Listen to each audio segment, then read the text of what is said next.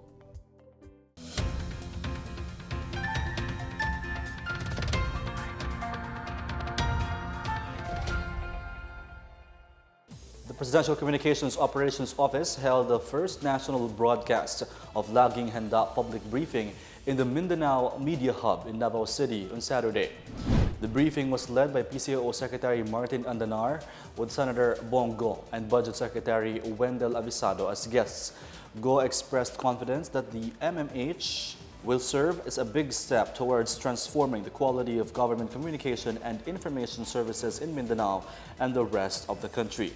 Avisado said he is proud that all communications agencies of the government will be in one facility. The Mindanao Media Hub will serve as the government's main broadcast hub in Regions 10 and 13 and the Bangsamoro Autonomous Region in Muslim Mindanao. It will house PTV, Radyo Pilipinas, News and Information Bureau, Philippine News Agency, the Philippine Information Agency or PIA, the National Printing Office, APO Production Unit, and other attached agencies of PCOO. Go meanwhile hoped that the state-of-the-art media hub will also be established in Cebu, serving Visayas. He disclosed that he talked to Avisado about the funding of the Visayas Media Hub and will also suggest the matter to President Rodrigo Duterte. Go also highlighted the PCOO's role in empowering communities by improving access to relevant information to benefit the public.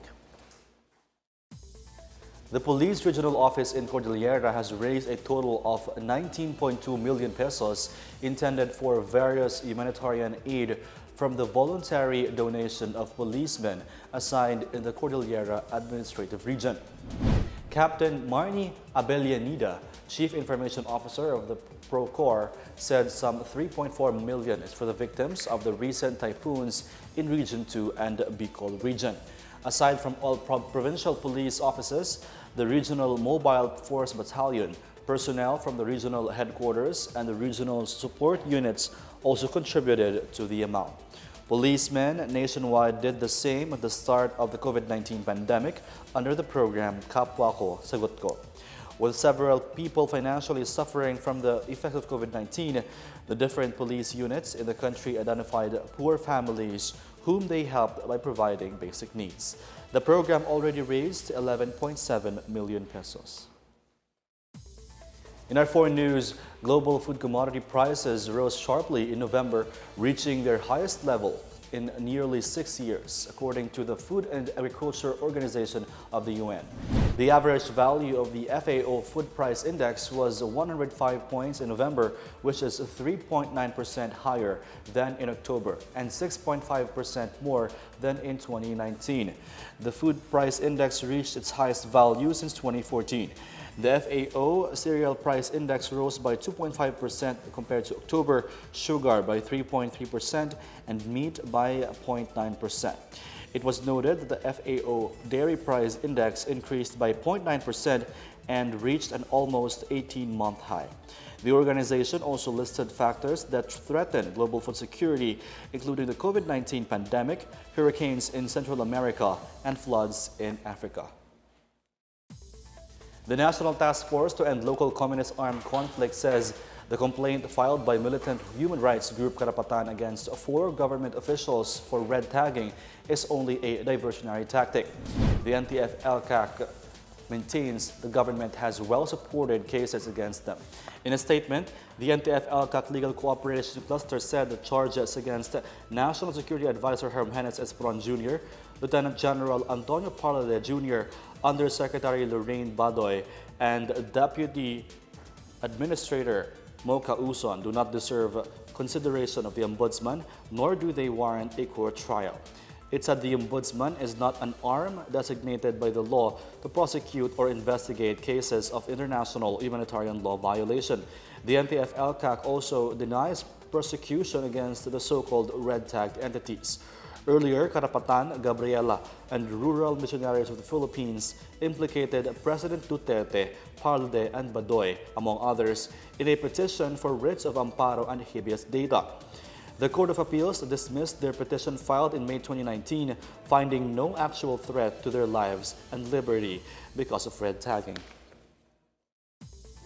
An elementary teacher in Nueva Ecija is spreading Christmas cheer to children by playing as their Santa Claus.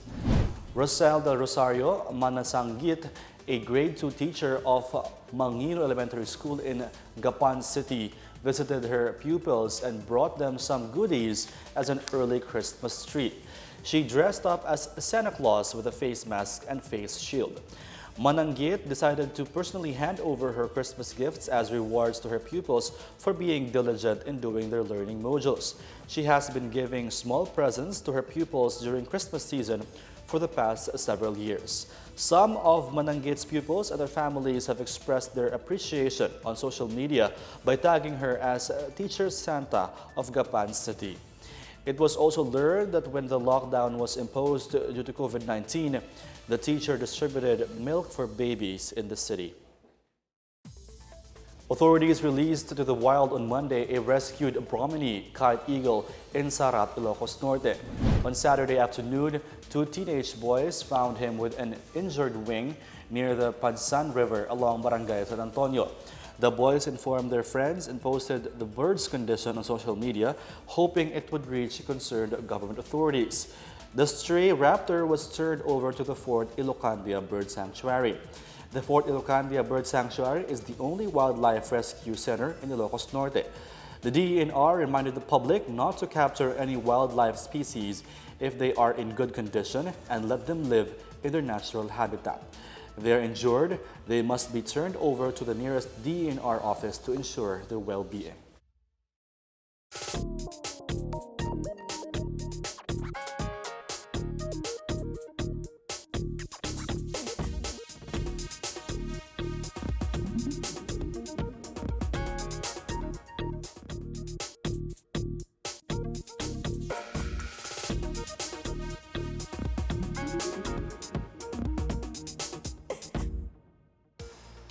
Take one more look at today's biggest stories.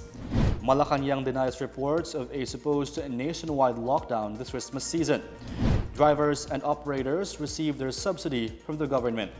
Laoag City extends the lockdown in its public market pending continued testing and contact tracing. And the PCOO hosts its first national broadcast at the Mindanao Media Hub. Thank you for watching another episode of the PNA Newsroom. To check more news content, check our webpage or head on to the Philippine News Agency's Facebook and Twitter accounts. For more stories about the government and how it serves Filipinos, look for these hashtags in all of our social media platforms and websites.